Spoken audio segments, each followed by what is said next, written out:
மக்களே, இன்னைக்கு டே 3. நம்ம இன்னைக்கு வந்து ஒரு முக்கியமான ஒரு இடத்துக்கு வந்திருக்கோம். அது என்ன இடம்னு எனக்கு கேட்டால் தெரியாது. ஆனால் நம்ம கூட கெட்டையா இருக்காங்க. கெட்டையா வந்து நம்மளோட ஃப்ரெண்ட். இங்கே ரீசெண்டாக வந்து டென்டிஸ்ட் ஃப்ரெண்ட் பழக்கமானாங்க. ஸோ அவங்க வந்து எனக்கு ஆஃபர் பண்ணாங்க, நான் வேணால் உனக்கு ஊர் சுற்றி காட்டுறேன் அப்படின்னு சொல்லிட்டு. ஸோ அவங்களோட இன்னைக்கு இந்த இடத்தோட ஸ்பெஷல் என்ன அப்படிங்கிறது பார்க்கலாம். இந்த ஒரு ரெட் பில்டிங்கோட ஸ்பெஷல் என்ன, இது வந்து கியாவோட சிட்டி சென்டரில் மெயின் ஸ்ட்ரீட்டில் நம்ம இருக்கோம் பார்த்தீங்கன்னா. ஸோ இந்த இடத்தோட ஸ்பெஷல் என்ன அப்படிங்கிறது எல்லாத்தையும் இந்த அம்மா வந்து நமக்கு சொல்லுவாங்க. நான் உங்களுக்கு அதை தமிழில் ட்ரான்ஸ்லேட் பண்ணி நான் சொல்கிறேன்னா. Hello Hi, Katya. everyone, my name is Katya. I'm not a professional guide, but I'm local. I'm from Kyiv and I was born here. So I'm going to share the facts that I know about our city and some interesting places that are worth visiting. This big red building that you cannot miss when you are in the city center, it's Taras Shevchenko National University, the main building of it. It's located right opposite Taras Shevchenko Park. And if you turn the camera there, this is one of the entrances to the park, and you can see the monument to Taras Shevchenko, who is a very famous Ukrainian poet, and he was also well known for being very patriotic. So this is the red building. As I said, this is the main building of this university. Typically, it's associated with lawyers because future lawyers study here. But not only. These are also students of history, geography and philosophy. Maybe some others that I don't know of, but the first association you will have with this building is that lawyers study here. You can even see a car park right opposite because it's quite expensive to study law here, and usually the students would have their own cars, and of course the teachers too, so it's very convenient for them. Thank you, Katya. Thank you for showing us around today. And it is really great. இந்த இடத்த நம்ம சுற்றி பார்த்துட்டு அதுக்கப்புறம் நம்ம என்னென்னு பார்க்கலாமா?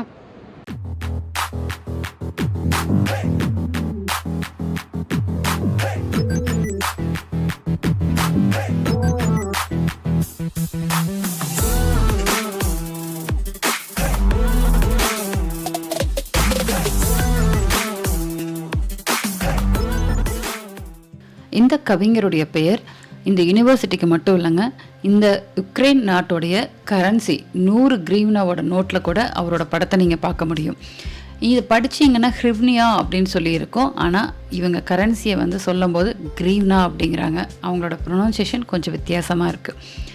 நம்ம அடுத்தது பார்க்குறது ஒரு முக்கியமான ஒரு மரம்னு சொல்லலாம். நான் சாதாரணமாக தான் இந்த மரத்தை பார்த்துட்டு இது என்ன மரம் அப்படின்னு சொல்லி கேட்டேன். அதுக்கப்புறம் தான் தெரிய வந்தது இந்த மரத்தோட முக்கியத்துவம் என்னன்ட்டு.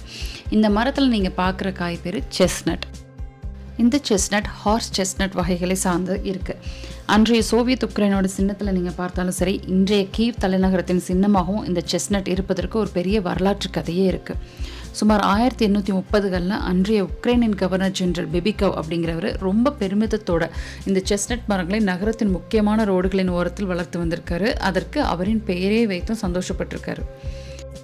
ஒரு முறை ரஷ்ய மன்னர் நிக்கோலஸ் அவர் வரும் செய்தியை கேட்டு மிகுந்த சந்தோஷத்தோட தன் அழகிய மரங்களை பற்றிய செய்தியை அனுப்பியிருக்கிறாரு. ஆனால் இவரின் பெருமிதம் நிக்கோலஸிற்கு பிடிக்கல. எனவே அனைத்து மரங்களையும் வெட்டும்படி உத்தரவிட்டிருக்காரு நிக்கோலஸ். தன் வேலைக்கு எந்த பிரச்சனையும் வந்துடக்கூடாதுன்னு சொல்லி இவரும் எல்லா மரங்களையும் வெட்டி வீழ்த்தியிருக்காரு. ஆனால் பாருங்க, அழகான இந்த செஸ்னட் மரங்களின் மேல் காதல் கொண்ட மக்கள் வெட்டி வீழ்த்திய மரங்களின் கிளைகளை எடுத்து வந்து அவங்கவுங்க வீட்டில் நட ஆரம்பிச்சிருக்காங்க. அப்படி ஆரம்பித்தது இந்த கீவ் நகரத்திற்கும் செஸ்னட்டுக்குமான தொடர்பு. இன்று சிம்பிள் ஆஃப் கீவ் அப்படின்னு சொல்லும் அளவிற்கு இந்த நகரம் பல மில்லியன் செஸ்னட் மரங்களால் அலங்கரிக்கப்பட்டிருக்குன்னு சொல்லலாம். இந்த ஹார்ஸ் செஸ்னட் வகைகள் சாப்பிடக்கூடியது கிடையாது. அப்படியே சாப்பிட்டாலும் விஷம் என்று கூறப்படுது. ஸோ எங்கேயாவது நீங்கள் பார்த்தீங்க அப்படின்னா அதை சாப்பிட்றாதீங்க. இன்னும் ஒரு சுவாரஸ்யமான தகவல் இருக்குது. இப்போ நம்ம நிற்கிற இந்த டராஸ் ஷெவ்சென்கோ யூனிவர்சிட்டிக்கும் இந்த வரலாற்று கதைக்குமே ஒரு சின்ன தொடர்பு இருக்குது. அன்றைய கவர்னர் ஜெனரல் பெபிகவ் தன்னுடைய பெயரில் வளர்த்த புல்வார்டுக்கு இன்று டராஸ் ஷெவ்சென்கோ புல்வார்டுன்னு தான் பெயர் வச்சுருக்காங்க. நான் சாதாரணமாக கேட்ட ஒரு சின்ன கேள்விக்கு பின்னாடி இவ்வளோ பெரிய கதை இருக்குன்னு நானே நினச்சி பார்க்கலங்க. இந்த மாதிரி கீவ் நகரம் முழுக்க பல மரங்கள் இருக்குது. குறிப்பாக கிட்டத்தட்ட 150லேருந்து 200 வருட பழமையான மரங்கள் கூட இருக்குது. நீங்கள் இந்த கீவ் தலைநகரத்திற்கு எப்போவாவது வரக்கூடிய வாய்ப்பு கிடைச்சதுன்னா கண்டிப்பாக இந்த செஸ்டட் மரங்களை நீங்கள் பார்ப்பீங்க. அப்போ நான் சொன்ன இந்த கதையும் உங்களுக்கு ஞாபகம் வரும்னு நான் நம்புகிறேன்.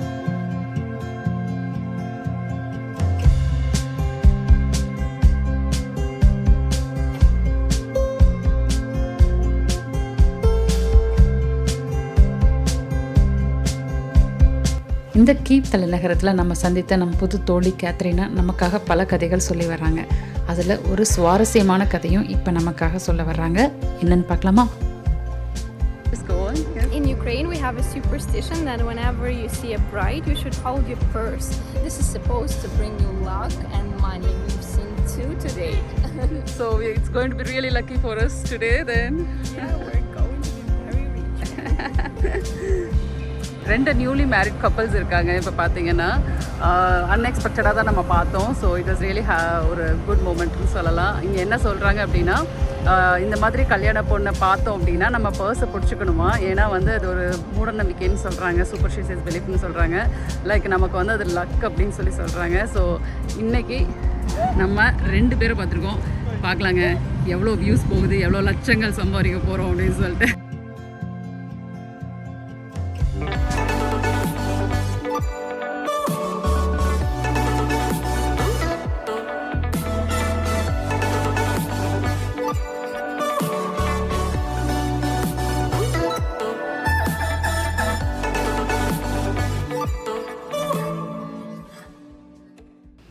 டெராஸ் ஷெவ்சென்கோ யூனிவர்சிட்டிக்கு நேர் எதிராக இருக்கிற பார்க் தான் டெராஸ் ஷெவ்சென்கோ பார்க்.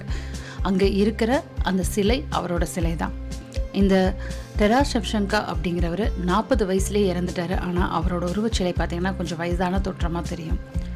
இதற்கு என்ன காரணம்னு பார்த்தீங்கன்னா, அவரோட சிறு வயது முதலே அவருடைய போராட்ட குணத்தினாலையும் அவருடைய கவிதைகள்னாலையும் நிறைய இன்னல்களை அவர் சந்திச்சிருக்கார். குறிப்பாக நிறைய சிறை தண்டனைகள் அனுபவிச்சிருக்கார்.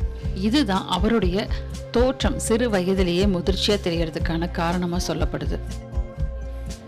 தன்னுடைய கவிதை தொகுப்பான டெஸ்டமெண்ட் அப்படிங்கிற ஒரு புத்தகத்தில் இவர் வந்து தன்னுடைய இறப்புக்கு அப்புறம் தான் இந்த உக்ரைன் மண்ணில் தான் நான் புதைக்கப்படுவேன் அப்படின்னு சொல்லி எழுதியிருக்காரு. அது இப்போ உண்மையானது அப்படிங்கிறதான் இந்த கத்ரீனா சொல்லிட்டு இருக்காங்க. அந்த இடம் இந்த கீவ் நகரத்தில் இல்லை, ஆனால் கீவ் நகரத்துலேருந்து கொஞ்சம் தூரத்தில் இருக்குது. ஆனால் அதுவும் உக்ரைனில் தான் இருக்குது. ஸோ அவருடைய டெஸ்டமெண்ட் உண்மையானதாக சொல்லப்படுது.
இந்த பார்க்கில் இருக்கிற ஒரு ஸ்பெஷல் என்னென்னு பார்த்தீங்கன்னா, இங்கே வந்து ஒரு பிளேஸ் இருக்குது, ஒரு ஏரியா இருக்குது. ஃபுல் அண்ட் வந்துட்டு பார்த்தீங்கன்னா செஸ் விளையாடுறதுக்காகவே செஞ்சுருக்காங்க.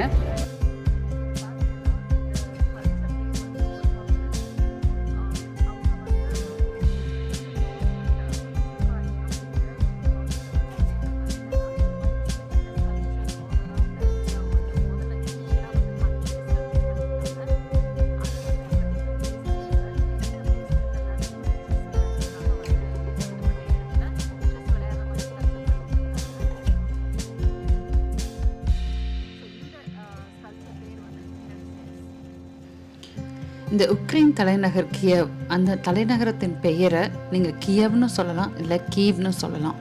ரெண்டுக்கும் உள்ள வித்தியாசம் என்னன்னு சொன்னால், ரஷ்யர்கள் இதை கியவ் அப்படிங்கிற ப்ரொனவுன்சியேஷனும், இங்கே யுக்ரைனில் அது கீவ் அப்படிங்கிற ப்ரொனவுன்சியேஷனையும் யூஸ் பண்ணுறாங்க. இந்த யுக்ரைன் நாட்டை பொறுத்த வரைக்கும் அனைத்து மக்களுமே 2 மொழி பேசக்கூடியவர்களாக இருக்காங்க. அதாவது யுக்ரைனியன் மற்றும் ரஷ்யன் 2 மொழியுமே இங்கே சாதாரணமாக பேசப்படுது. இங்கே அனைவருக்கும் அந்த மொழி நல்லாவே தெரியுது. ஆனால் ரஷ்யர்களை பொறுத்த வரைக்கும் அவர்களுக்கு உக்ரைனியன் மொழி தெரியாது. என்னதான் வார்த்தைகள் ஒன்றா இருந்தாலும் அவர்களால் உக்ரைனியன் மொழியை புரிந்து கொள்ள முடியாது அப்படிங்கிற ஒரு ஆதங்கம் இவர்களுக்கு இருக்க தான் செய்யுது. ஸோ இங்கே பார்த்தீங்கன்னா எல்லா பார்க்லையும் வந்து இந்த மாதிரி வந்து நடக்கிறதுக்கு வழி வச்சுருப்பாங்களா. இதில் வந்து தண்ணி ஸ்ப்ரே ஆகிட்டுருக்கு. இது என்ன காரணத்துக்காக அப்படின்னு சொன்னால், அந்த ரொம்ப ஹாட் கண்ட்ரியாக இருக்கிறனால அந்த ஒரு சில்னஸ் கொடுக்கறதுக்காக, ஒரு கூல் டவுனுக்காக, அதாவது ஒரு ஃபன்காக தான். ஸோ இதில் நான் போகிறேன், பாருங்கள்.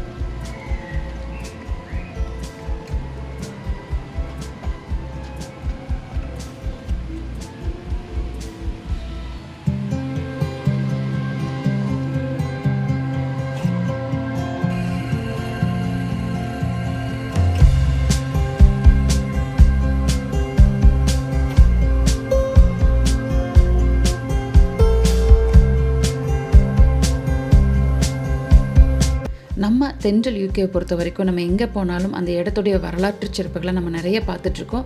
அந்த வகையில் இன்றைக்கி கீவ் சிட்டியில் விளாடிமிர்ஸ்கா ஸ்ட்ரீட்டில் ரொம்ப முக்கியமான ஒரு சில விஷயங்களை நம்ம பார்த்துட்ருக்கோம். இந்த தெருவை நீங்கள் மிஸ் பண்ணவே முடியாது இந்த ஊருக்கு வந்தீங்கன்னா. ஏன்னா இந்த தெருவில் யுக்ரைன் கரன்சியில் இருக்கிற முக்கியமான இடங்கள் நீங்கள் அங்கே பார்க்க முடியும். இப்போ நம்ம பார்க்குறது உக்ரைனுடைய 50 கிரீவ்னால இருக்கிற ஒரு சிலையை தான் நம்ம பார்க்குறோம். 20ஆம் நூற்றாண்டில் உக்ரைனின் தேசிய மறுமலர்ச்சியில் முக்கிய பங்காற்றியவர், கல்வியாளர், வரலாற்று நிபுணர் மற்றும் அரசியல் மற்றும் சமூகத்தில் முக்கிய இடத்திலும் இருந்துள்ளார். இவருடைய பெயர் மிக்காயிலோ கிருஷ்வஸ்கி. இப்போ இந்த சிலையை தொடர்ந்து பக்கத்திலே இருக்கிற அந்த பில்டிங் வந்து 50 கிரீவ்னா நோட்டுக்கு பின்னாடி இருக்க பில்டிங்.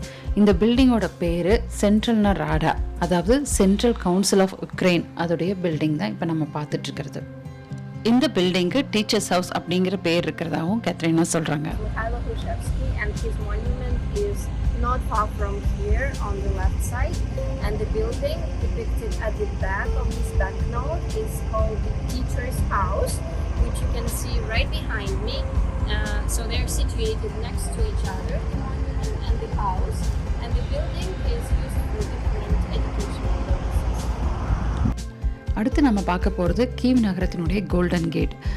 ரொம்ப ஃபேமஸான இந்த இடத்துக்கு நிறைய வரலாறு இருக்குங்க. கிட்டத்தட்ட 11ஆம் நூற்றாண்டுகளில் கீவியன் ரஷ் நகரத்துக்குள்ளே மக்கள் வரணும்னு சொன்னால், யார் வரணுன்னாலும் இந்த கோல்டன் கேட்டில் பணம் கட்டிட்டு தான் உள்ளே வரணும். கிட்டத்தட்ட நம்ம ஊர் டோல் மாதிரின்னு சொல்லலாமா.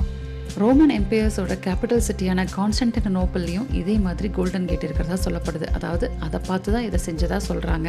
ஆனால் இப்போ நம்ம பார்க்குற இந்த ஆர்கிடெக்சரல் ஸ்ட்ரக்சர் வந்து கிட்டத்தட்ட 36 வருஷத்துக்கு முன்னாடி தான் செஞ்சுருக்காங்க. Many centuries ago, this used to be the entrance to the city of Kyiv. All the merchants and everyone was coming from the old town, now Podil, from that way all the way up to this building, and they had to go through this gate in order to enter the city. Since this brought the money, the gate was called the Golden Gate. And on the side of this building you can see the monument to Yaroslav the Wise.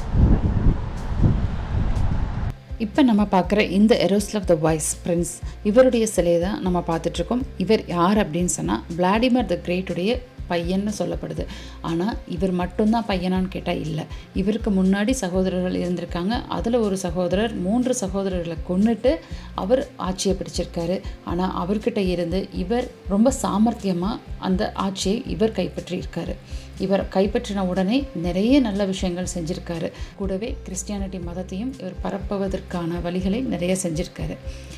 இவருடைய உருவச்சிலை இப்போ பார்த்தீங்கன்னா இங்கே golden gate பக்கத்தில் இருக்குது. இவருடைய அந்த படம் 2 கிரீம்னா காயின்லேயும் பொறிக்கப்பட்டிருக்கு. இந்த பிரின்ஸ் எரோஸ்லவ் த வைஸோட சிலை பிரான்ஸ்னால் செய்யப்பட்டிருக்கு. அதாவது வெண்கலத்தால் செய்யப்பட்ட சிலை. ரொம்ப பிரம்மாண்டமான ஒரு சிலை. ரொம்ப அழகான ஒரு கட்டிடத்துக்கு பக்கத்தில் இவ்வளோ வரலாற்றை தாங்கி பிடிச்சு இந்த மாதிரி ஒரு நகரத்தின் மையத்தில் இருக்கிறது ரொம்ப ஆச்சரியமாகவும் இருக்குது. பார்க்குறதுக்கு ரொம்ப பிரமிப்பாகவும் இருக்குது. இந்த கதைகளை படித்ததுக்கப்புறம் இன்னமும் இன்னொரு தடவை அந்த இடத்துக்கு போக மாட்டோமா அப்படிங்கிற ஒரு எண்ணமும் எனக்குள்ளே இப்போ வரதான் செய்யுது.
அந்த கோல்டன் கேட்லேருந்து கொஞ்சம் தூரத்துலேயே இந்த சென்ட் சோஃபியா கத்தீட்ரலுடைய மார்க்கெட் ஸ்கொயர் வருது.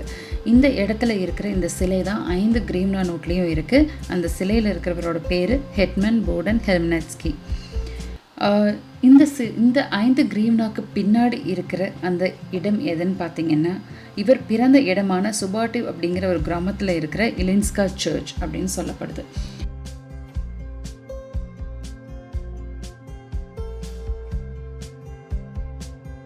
பழைய சோவியத் யூனியன் காலத்தில் வந்த ஹெச்காக் இந்த ஃபாக் அப்படிங்கிற படத்தில் வர்ற ஒரு ஹெச்காகின் உருவமாக இந்த சிலையை வச்சுருக்கதா சொல்கிறாங்க. ஸோ நம்மளுடைய உக்ரைன் செர்னோபில் சீரீஸோட எபிசோட் 4 இதோட நிறைவுக்கு வருதுங்க. இன்றைக்கி நிறைய பயனுள்ள தகவல்கள் உங்களுக்காக நான் சொல்லியிருக்கேன். நீங்கள் எப்போவாவது உக்ரைன் வரணும்னு நீங்கள் நினச்சாலோ, இல்லை இங்கே இருக்கிற கீவ் நகரத்தை பற்றி நீங்கள் தெரிஞ்சுக்கணும்னு நினச்சாலோ கண்டிப்பாக இந்த தகவல்கள் உங்களுக்கு உபயோகமாக இருக்கும்னு நான் நினைக்கிறேன். ஸோ அடுத்த எபிசோட்ஸை நான் ரெடி பண்ண போகிறேன். நீங்கள் நம்ம சேனலை சப்ஸ்கிரைப் பண்ணிக்கோங்க, பெல் ஐக்கானை கிளிக் பண்ணிக்கோங்க. அப்போ தான் நான் அடுத்த வீடியோ போடும்போது உங்களுக்கான நோட்டிஃபிகேஷன்ஸ் வரும். செர்னோபில் பார்க்கணுமா, இல்லை செர்னோபில் இருக்க நியூக்ளியர் பவர் பிளான்ட்டுக்குள்ளே பார்க்கணும்ல. ஸோ அதனால் அந்த வீடியோஸ் எல்லாம் உங்களுக்கு ரொம்ப இன்ட்ரெஸ்டிங்காக இருக்கும்னு நினைக்கிறேன். ஸோ தொடர்ந்து ஃபாலோ பண்ணுங்கள், சப்ஸ்கிரைப் பண்ணிக்கோங்க. நம்ம அடுத்த வீடியோவில் சந்திக்கலாம். அது வரைக்கும் உங்களிடமிருந்து விடைபெறுவது உங்கள் விஜி. நன்றி, வணக்கம்.